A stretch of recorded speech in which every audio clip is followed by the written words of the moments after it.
Well, hey everybody, thanks for joining us today. My name is Janelle and I'm the director of the Rocky Mountain Center for Preservation based in Leadville, Colorado. My home office is actually at the Healy House Museum up here, and I work for community museums at History Colorado and also the State Historical Fund. The Rocky Mountain Center for Preservation is an effort by History Colorado to increase knowledge about historic preservation and especially about historic preservation trades education, because we really are losing a lot of tradespeople to retirement, and a lot of that knowledge is kind of going away. So it's kind of part of my job to find ways to help preserve that. I'm also really pleased to be doing different trainings. This is a great example of one of them. I'm going to turn it over to Natalie and Jessica and let them take over. Hi everybody, I'm Natalie Lord. And I'm Jessica Reski. And we are the principals of Formworks Group. Oh, looks like we have somebody else jumping in. And today we're going to talk to you about planning preservation projects. So the historic structures assessment process, and then what are construction documents and what is that process. We will have some time for questions at the end, so feel free to save those, or you can also type them as you go and Janelle can read them off at the end. Let's get going here. Oh, there we go. So first we wanted to talk a little bit about what a historic structure assessment is, if you're not familiar with that. It's really a comprehensive look at the entire building from top to bottom, inside, outside, structure, mechanical, electrical, plumbing systems, ADA and code compliance, compliance with hazardous materials, all those kinds of good things. So it's really a comprehensive planning strategy to look at the preservation needs the building, and then also an opportunity to talk about programmatic needs that may be coming up for your building in the future. Historic structure assessments are usually the first step in a multi-phase project. It's really an initial planning step to get everybody organized and on the same page for the project. When you're looking at different funding sources, they often ask questions like, how did you establish your order of priorities or order of buildings if you have a lot of buildings on your site? So it's really a helpful document to demonstrate that you've taken a look at everything and that you've really gone through everything logically, and that the projects are packaged efficiently, and that you're really set up for a long-term project. A lot of times we do historic structure assessments when there's large or complex buildings. So the pictures that you see on this slide are on the Loretto Heights campus in Denver. And in these cases, the owner knew that the buildings needed a lot of work, but it was of where to start and how significant the building would be, really helping to establish those priorities as well. Sometimes when buildings are in really poor condition and the priorities are unclear, an historic structure assessment can be useful. We have a building out in La Junta that sat without a roof for many years, so it really had a long list of critical deficiencies, and the HSA really helped to get that organized so that they could have a good phasing plan going forward. Phasing plans and cost estimates are always included in the historic structure assessment, and they're tied in with the recommendations throughout the report. So again, it really serves as a guideline for future projects. The process for doing a historic structure assessment has a few different kind of phases to it. The first step is typically research. The second is field documentation and discussion with stakeholders. Then we kind of do some work in the office, including completing some drawings and the written narrative part of the HSA. And then at the end of the whole process, the phase preservation plan and cost estimate are produced. So we'll kind of walk through each of these a little bit to give you more detail. So the first step is research, and this really takes a look at the construction history for the buildings on the site. You can see buildings from the Schofield Farm site, which is in Erie, Colorado, on this slide. The historic photo is a picture of the house that's in the upper right-hand corner. So you can see how heavily altered that building has been. So looking at the historic photos compared to the present conditions, we can really identify significant features that have been lost or might be hiding behind the finishes, and work with the owner to figure out what they want to go back to. That ties in with the significance of the site and with the buildings. So if your building is very significant and its period of significance is early on, you probably want to take it back to what it looked like originally. If its significance is a little later, maybe you want to leave the additions in place and work with the building as it is. But all of that kind of gets developed as we work through that construction history as part of the HSA. We usually develop a timeline, which also takes into account the context of the building. So what was going on in that community around the site, what was going on in some cases at a national level, especially for buildings that were part of programs like the WPA or other programs of similar nature. And then, like I mentioned, we established a period of significance, which helps to guide the recommendations in the report, and also established the Secretary of the Interior standards. So whether you're using the rehabilitation standards or the restoration standards can really affect what we recommend in the report. So once we've completed all of this research, we go out on site and do some field documentation. So that process involves measuring the whole building, top to bottom, and completing floor plans. Now we typically input all of that information into a Revit model so that we do have a 3D view of that building when we're done, and Natalie will talk about that a little bit more because that typically leads directly into the construction documents. So while we're on site, we're looking at conditions, and that includes areas that are easy to access as well as slightly more difficult areas like roofs and attics and crawl spaces. We really try to look for underlying conditions. So if something's damaged, why is it damaged? You know, if there's water damage on the inside of the building, is it coming in at the roof? Is it coming in at the foundation? Is it coming in both locations? Hopefully not both, but sometimes. And then we also document which features are present on site. So a lot of times there's little bits and pieces of original materials, even in buildings that have been largely gutted. So you can see in the two pictures on the right, the historic ceiling is intact in one corner of this large space that's open and will have new finishes. At this time, we also discuss future uses with the stakeholders in the project. If the building's undergoing a change of use or a change of occupancy, that often triggers a lot of structural upgrades and need for different systems in the building, which gives us kind of a different perspective when we're putting together the assessment and gives us some different things to look at. That can also really affect the cost estimate. We run into that a lot on agricultural buildings in particular. A lot of people think it would be really fantastic to upgrade a barn to be a commercial like assembly space where you can have your wedding and have 200 guests, and the barn was really designed to have animals and 1 or 2 people. So the structural requirements are a little bit different, and it's really important to include information like that in the report to make sure everyone's on the same page and understands the implications of those decisions early on. So after we do all the field documentation, like I mentioned, we go back to the office and kind of process all of our notes. So one of the things we do is a Revit model, which serves as a basis for future projects. In the HSA, we typically just include the floor plan drawings because those are the most developed, but the Revit model will start doing the roof plan and the elevations and all those things that we'll need later on. We also put in the narrative sections. So for each building component, there's a description and then a conditions assessment, and then recommendations to address any deficiencies. And then at the end of the report is a phased preservation plan with cost estimates. And like I mentioned earlier, that's the basis for fundraising and for prioritization oftentimes. So one case study was the Delaney Farm in Aurora, Colorado. We looked at 2 buildings as part of a historic structure assessment project here, and those both fit within the typical budget due to their small size and fairly simple construction. So the one that you see all the photos of here is the loafing shed. The other building we looked at is in the background. In some of the pictures, you can see the silo sitting next to it, and that was the education barn. And in this particular case, the city really wanted to identify priorities for both and try to figure out which one to work on first.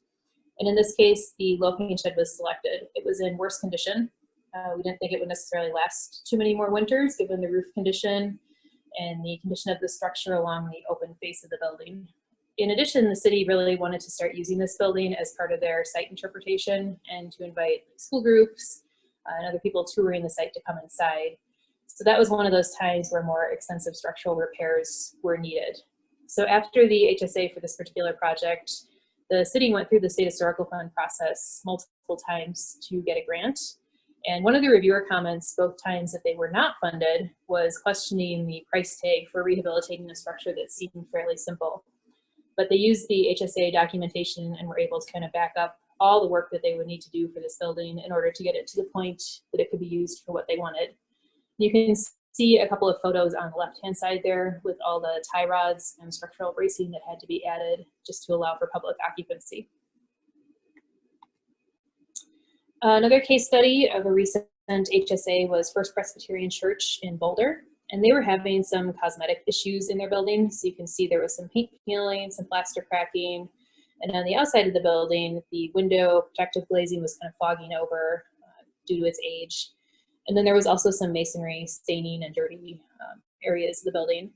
And when we started the HSA, their initial reaction was to just kind of fix everything cosmetically. But the HSA really allowed us to take a deeper look at the building and to identify the source of some of those problems. So we completed one phase of construction work there, and that was based on the HSA recommendations. So while they were able to fix their plaster and paint inside the sanctuary and the chapel, they were also able to fix their roof and make sure that water was draining correctly, so that hopefully this won't happen again. And then we also were able to combine that with a window restoration project, where you can see in the photo there how the lighter colored paint really adds to the building, and then the new protective glazing is clear and helped with that cosmetic issue. The second phase of work is supposed to start next month, and that will address the masonry issues. And then the next case study is the Crested Butte Mountain Heritage Museum, obviously located in Crested Butte. So taking a look at this building, it was really important to identify kind of the industrial character of the building. It had been a gas station, a hardware store, a blacksmith shop, so all industrial uses, and was now a museum. So we really looked at what some of the character defining features were in the HSA, and that really drove some of the recommendations. I apologize, I don't have a great after photo without snow on the building, but you can see in the two lower photos that the roof was replaced per recommendations in the HSA, but it was replaced with a roofing system that is not shiny, bright, and new, but really kind of blends in with the historic context of the town. You can also see that looking at the building in multiple seasons was really, really critical. The snow really piles up on the one side of the building, which was leading to deterioration of exterior finishes, as well as the interior framing and the foundation in that area. So a lot of times people ask how long the HSA process will take, and yes, it could be done in a few weeks if it had to be, but you really don't get a full comprehensive look at the building if we kind of rush through it and ignore that piece. If you look at the photos in the upper left-hand corner, that's an example of how we looked at the interior finishes. The back part of the building has kind of a rough concrete floor, which you can see was cracked and spalling and had some areas of paint. But in some HSAs, we would suggest repairing the concrete, taking the paint off, or repainting. But because of the nature of this building and how that was a significant feature and part of the character, the concrete was refinished and a clear coat was put on, so you can still see some of those areas where there's paint and where there's, you know, not perfect conditions. Okay, so I'm going to talk a little bit about the construction document process, and then how it's slightly different for preservation projects and how each one can be slightly different. So the traditional construction document process involves schematic design, which gets you to about a 15 to 20% design level. This can sometimes just involve hand sketches, you know, laying out your building floor plan and messing with how you want spaces to flow. If you have a big old warehouse building and you're adapting it to something different, you know, playing with those floor plans and coming up with options. That's typically what happens in schematic design. So an example of that is for our Pueblo Arts Alliance building. Those images on the left, we're doing a storefront redesign. The first floor storefront is missing. So part of that was looking at the language of the existing building. We don't have any historic photos that show the storefront. So we're really looking at the masonry to tell us what was likely there, and then compare it with similar buildings of that era and how storefronts were put together back then. So you can see the different color areas are showing where banding might have been, where transom windows were, and then this image at the top is similar to what we'll be going back with. The design development level then moves into more concrete drawings. So this is when our Revit models really start developing and you get floor plans, elevations, and we start to develop specifications for building. And this gets you to about the 30 to 40% design level. So here's where you're really finalizing what you're doing and starting to put it into more concrete design. And then we moved into construction documents, which takes you to 100% design. In this scenario, you get full floor plans, ceiling plans, elevations, sections, details, and you get a final specification book. And then the project usually moves into bidding and permitting. So this is when you select your contractor and also go to the municipalities that have to provide your approvals. There might be historic preservation commissions that have to review it. It might be just your city that has a building department if it's a larger municipality, or it might be the state level. And then we move into construction. So the design team participates throughout typically to make sure that what you designed from the beginning actually happens in construction. We attend site visits and do field reports and things like that, and really make sure that the product that you want is delivered. So to give you an example of what design development and document development looks like, this is an example of Montrose Historic Jail. This is our design development level roof plan. You can see there's some notes starting to happen and scope items developing, but really the development starts happening in the construction document level. So here you can see we have roof details. We're showing more information about what's going back. There were some missing chimneys that we discovered between the ceiling and the attic space.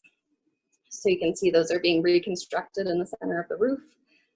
So really your documents just continue to develop and get more and more detailed as you go. Another fun tool that is starting to come out with modern technology is 3D scanning. This is our Paris Mill project up in Alma. It was 3D scanned, partially because of an interpretation, as an interpretation tool for the city, because they would like to basically provide visual access to everybody who comes to the building, but physical access is a challenge, just because there's so many levels. It's a mill structure, so there's a lot of equipment, there's a lot of very hazardous areas inside the building. So the 3D scanning for this building was a huge tool for them to allow access to everyone. But the downside of a 3D scanned building in this scenario was the complexity of it. So this is a multi-phase project. We started, doing very specific scope items, structurally stabilizing certain areas of the building. But as you can see, if you just cut a floor plan off of this 3D model, it shows everything. It's showing structural, it's showing the old equipment. So working through and actually cleaning up a 3D model can sometimes be very time intensive. But the benefit of it, as I said, was an interpretation aspect. So you can cut sections through the building. You can actually use this model as to provide like a walking tour through the space to actually visualize what's happening inside. And now we're getting to virtual reality where people can put headsets on and walk through these models. So to talk a little bit more about multi-phase projects and what to expect, I would say 99% of our projects are multi-phase projects. So we start either at the HSA process, or we know that there's a particular issue with the building, like say the roof is collapsed. We know that needs to happen immediately. So we might move directly into construction documents to repair the roof. And then we might have to come back and say, okay, what's next after that? The HSA is very beneficial from that aspect if you have multiple problems and you don't know where to start. But if you have a very clear first problem that needs to be tackled, we sometimes encourage going directly to construction documents for that. One aspect of the multi-phase project process is that there is a loss of momentum, and you have to expect that there's going to be a repackaging and a redrawing effort for each process and each phase. Sometimes we will do construction documents for the entire building, and then we will start breaking that out into phase one. Again, might be the foundation, or it might be the roof, whatever we decide is kind of the very first thing to tackle. So each time you repackage those phases, maybe you're going after grants for those specific phases, that takes design effort from your whole team. So there's some additional cost to multi-phase projects. There's obviously additional time. So just keep that in mind as you're starting to think about your planning process. Each project is different. Basically, we start a project by looking at what are the needs of the building, and then what is the source of funding, and how do we approach it. This is our North London site, and we actually, the office building, which is the little roof you can see towards the right in the back, and then the mill structure on the left. Had two different project approaches. So to compare the two, the North London office, which is the center picture and the left picture, obviously need a roof and are sinking. And the owner had a very clear understanding of what they wanted to do with this building. They want to turn it into a backcountry hut. They wanted to be able to provide revenue as soon as possible to be able to stabilize some of these other historic assets that are on the site. So it made the most sense to delve directly into construction documents for the office building.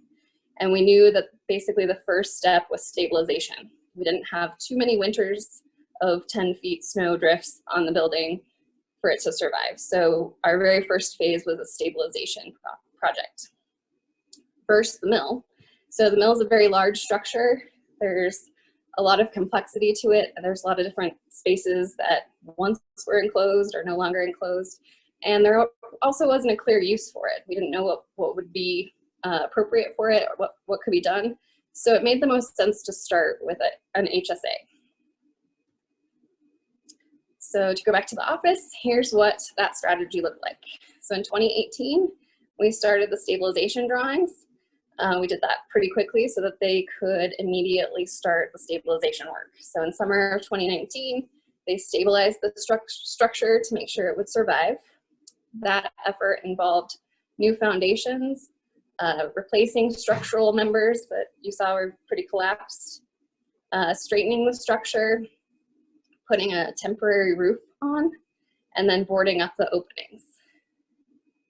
And then later in 2019, we started the 100% construction documents. So they received a State Historical Fund grant to basically cover stabilization and construction documents. Then in summer of 2020, we started the phase 2 construction. So like I was talking about with the repackaging, we had to take those 100% construction documents and break out just what was happening in phase 2. As that project is currently under construction, it's involving exterior rehabilitation of the siding, new windows and new doors, because none of those remained, finishing the roof, and then reconstructing chimneys.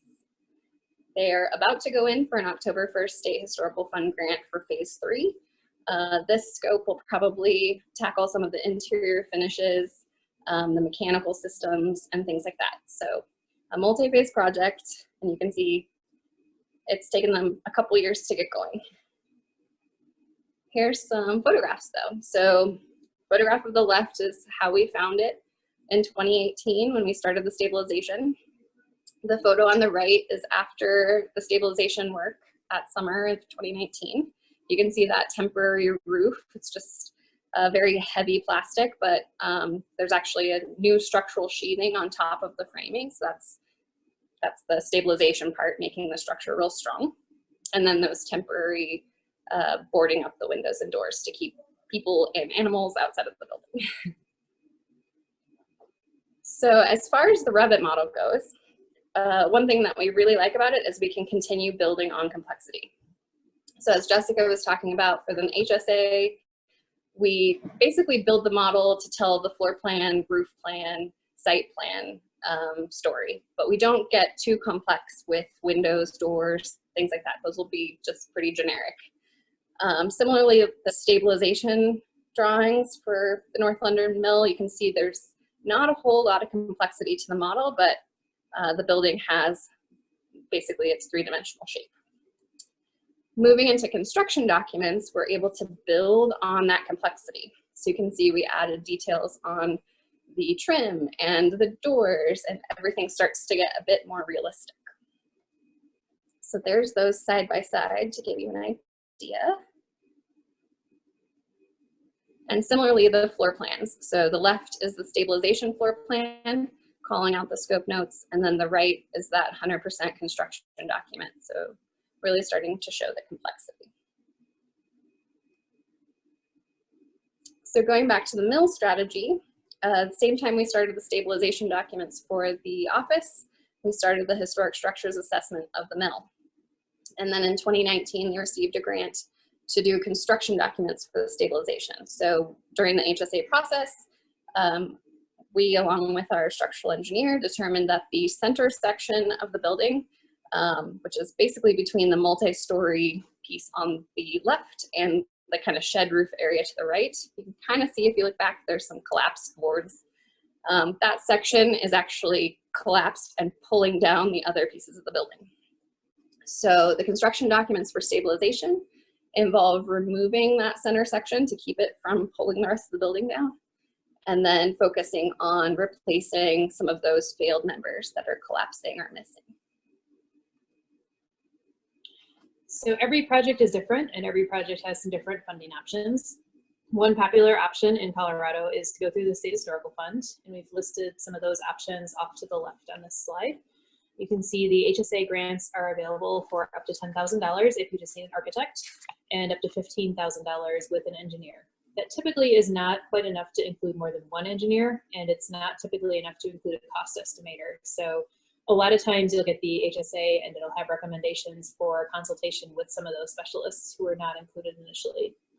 We do recommend, especially if your building looks like it has a structural issue, to get them in there right away, because that can be a very critical item to take care of and can really impact your phasing plan. That goes for electrical as well. Often that can be kind of a fire hazard, so also important to take care of pretty quickly. The mini grants, the cap has been raised to $50,000, and that's what's available in the October 1st round this year. We are not too sure what next year looks like yet, but State Historical Fund will share information as they have that available. For the mini grants and for the large grants, when those become available again, private owners typically need a 50% cash match, which means a 1-to-1 match. So if you ask for $50,000, you need to have $50,000. And the large grants have a similar requirement. For both the private or the public owners, which includes nonprofits as well as government entities, it's a 25% cash match, and that equates to a $16,667 cash match if you want a mini grant, or an $83,334 match if you need a large grant. So that's total project cost, not based on just the grant amount. I know that can be kind of confusing. It always confuses me. So off to the right, you can see some of the funding sources that are fairly common for preservation projects. The tax credits up at the top are available at state and federal levels, depending on how your building is designated. So some of that availability of tax credit depends on if you're on the National Register or the state register, or if you're just a local designation. In addition to those preservation tax credits, in some cases, brownfield tax credits have applied to our projects, depending on the condition of your site and what its previous uses have been. So certainly something to look into. Something a lot of people don't realize too is that tax credits can be sold. So even if you or your organization can't use the tax credits personally, you can broker them. There are several people that do that in Colorado, and you can sell them off to someone who can use them. Grants are popular, obviously. We talked about the State Historical Fund grants a little bit. A lot of people apply for other grants in order to minimize how much cash they need to have on hand themselves. So in some projects, people might request a DOLA grant, which satisfies the State Historical Fund cash match requirement. And in turn, the State Historical Fund grant can be used as cash match for the DOLA grant. So if you go through the whole list and discover that you're eligible for several, a lot of times you can apply for several and use them to match each other and actually have very little out-of-pocket expense then in the long run. So a question we get kind of often is, what is the timeline comparison for an owner-paid project versus the grant process? So we thought we'd talk about a few different projects. This is our Colorado State Capitol Supreme Court project. So obviously they allocated the funding fully for this project before they issued a request for proposal. And this was actually a design build proposal. So we responded with Spectrum General Contractors as a team. We knew that they were going to build it, we were going to design it. So we basically packaged the whole team together. It's a really efficient way to get a project done. So in January of 2018, the request for proposal was posted. April, that process was closed out and we received the notice to proceed. June, we prepared the DD/pricing set, and this set was actually also included the demo permit set. So sometimes if we're trying to work quickly towards, in this case, opening this room back up in time for the legislative session, we will package a demo set first. This will allow either a contractor to get started so we can get more information while we're designing, which is the case for the Supreme Court. Once they started demoing the floor, which was a later change, we found some of the old fabric of the original floor, and we're able to kind of use that to inform our current design. Or just because we want to, might want to start with demo because we need to get the project going right away while the design team finishes up. So in this case, demo started in June, and then in July we wrapped up our 100% permit set, and construction continued basically from June until July of the following year when it was completed. So that 18-month process was pretty fast.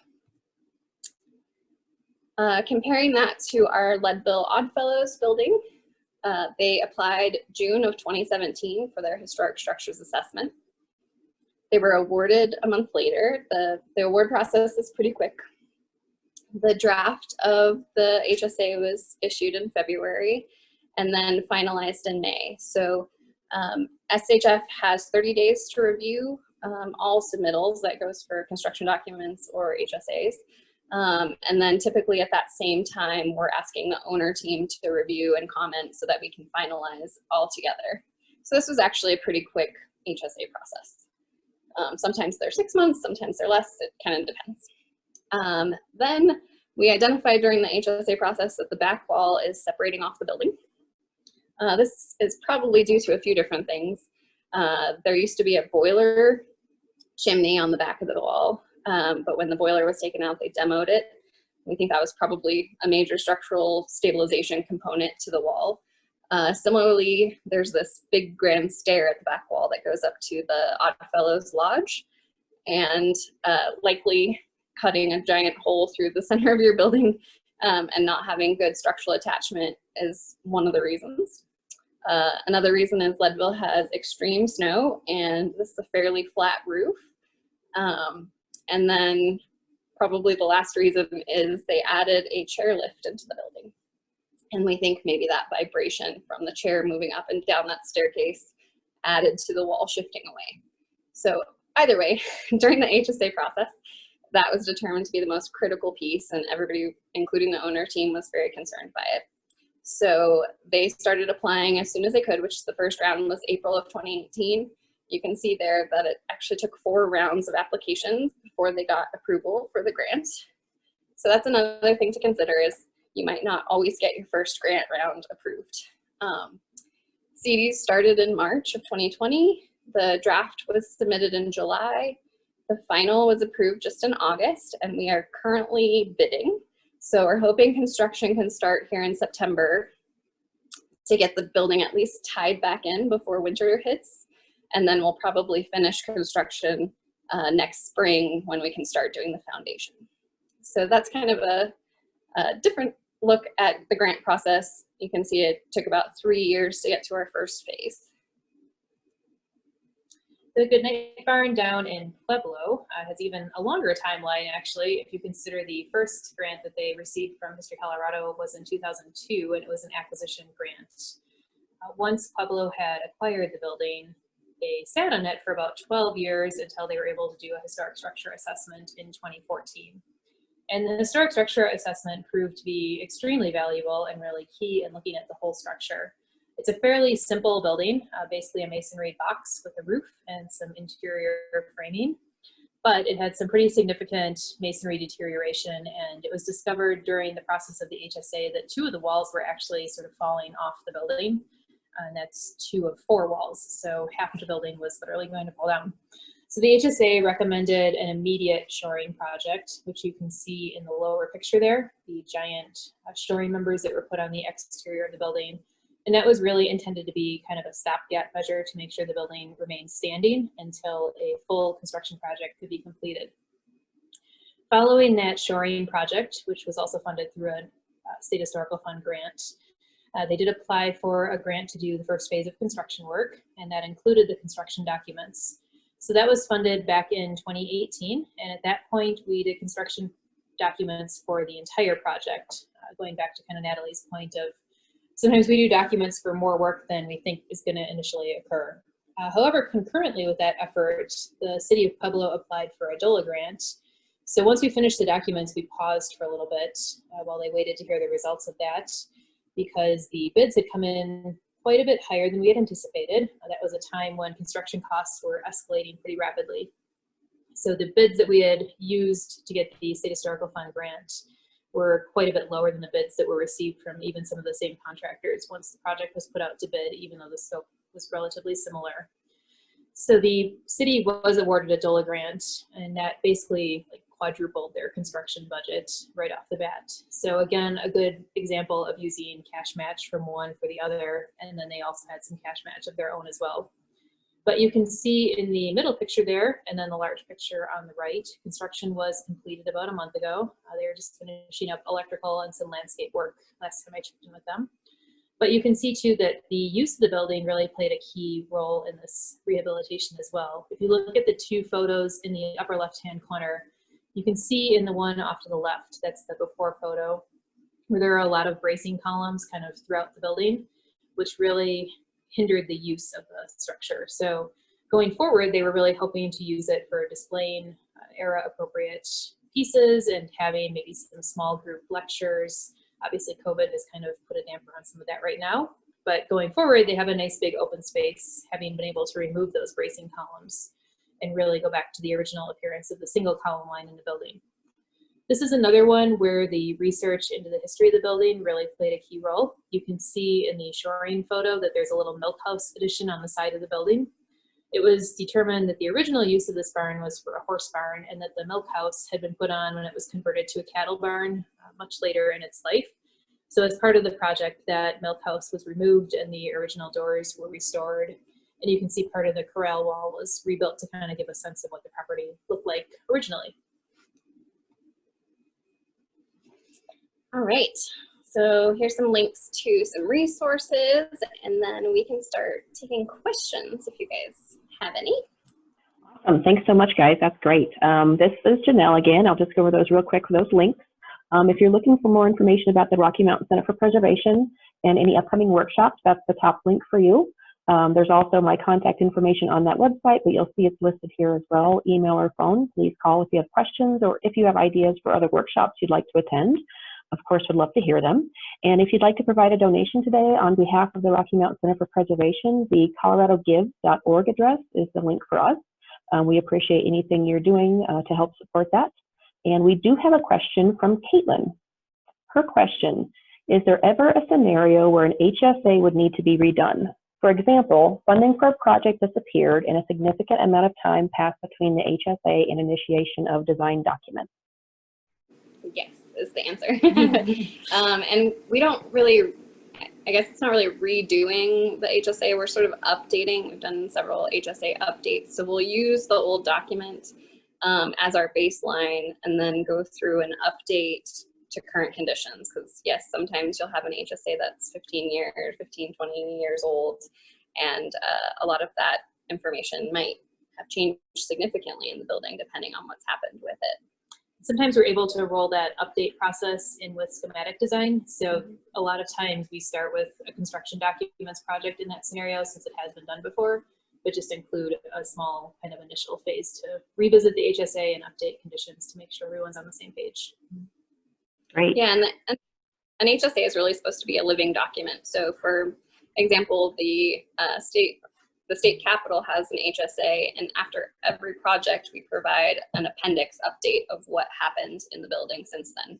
It has the same organization as an HSA, so it talks through the same categories if those pieces were updated, but it's added to the back of that original HSA. So it's really meant to stay with your building so that, say, you sell it to somebody else or somebody else comes in and is going to tackle a project.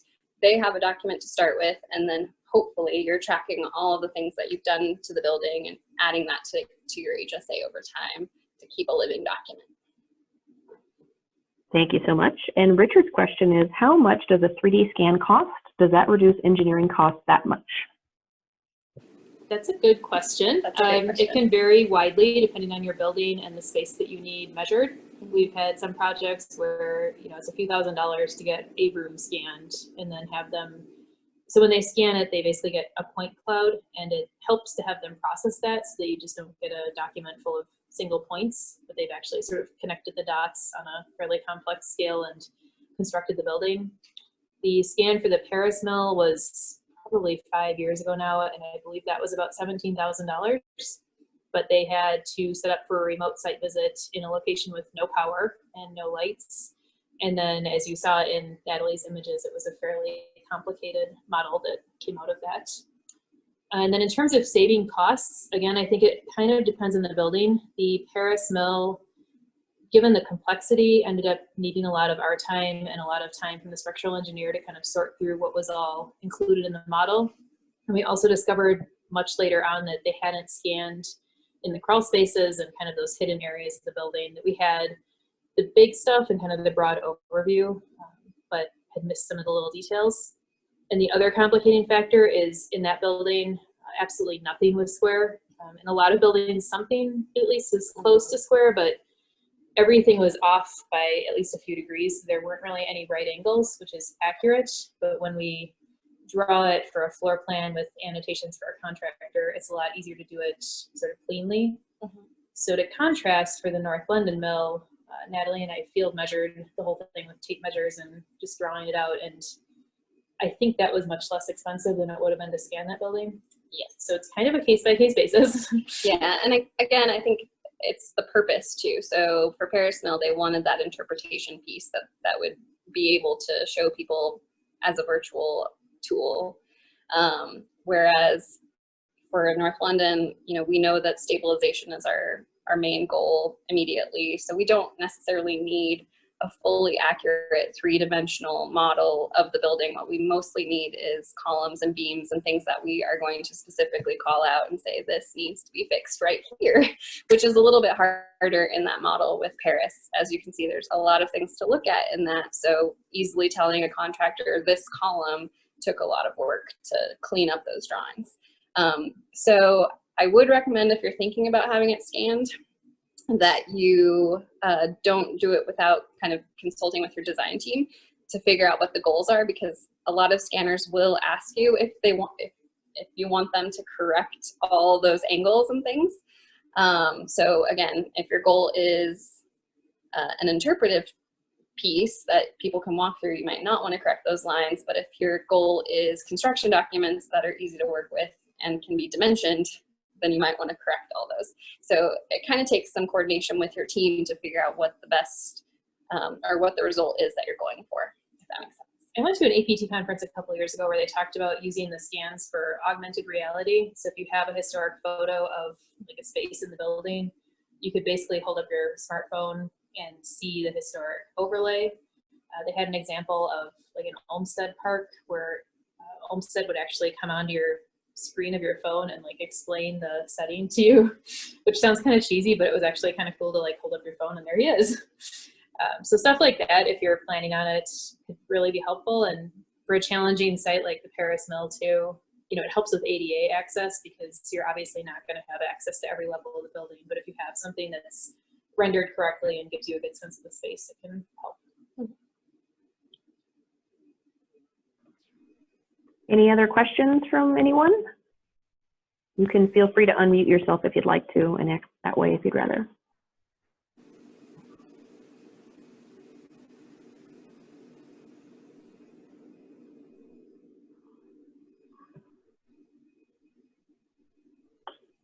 Well, I don't know that we have any more questions. If you do, feel free to start typing something in the box. I'll drag it out for another minute or two just in case. But thanks again to Jessica and Natalie for this. It's really helpful. And this is a really great example of how, we talk as preservationists, we kind of inadvertently talk in languages that a lot of people don't understand, but these are pretty basic concepts when you're in the field. But if you're starting a new project, you might not really understand that. So we will hopefully eventually have this on our YouTube channel for History Colorado to use as a quick reference. And maybe even use, like if your board is thinking about doing a project or you're looking at a building, it might give you some ideas even where to start. So one thing I did want to point out too, on the Center for Preservation page, you'll see the address up there, but on the general page, I'm just working on a contractor's listing. So if you're working on a project where you're looking for people that have experience in historic preservation projects, whether they're architects, archaeologists, masons, window restoration folks, any kind of complimentary field as well. We're going to hopefully have people fill out this listing form and get their business listed there. Of course, we don't advocate that you choose any one business or whatever. You need to do your own due diligence, but we're trying to make sure that folks know how to find preservation contractors as well. And Colorado is very fortunate that we do have quite a few. So we want to make sure that word about those folks gets out, and also hopefully they can help us with some training opportunities in the future. Again, thanks everybody for attending, and we hope you have a great day. Thank you.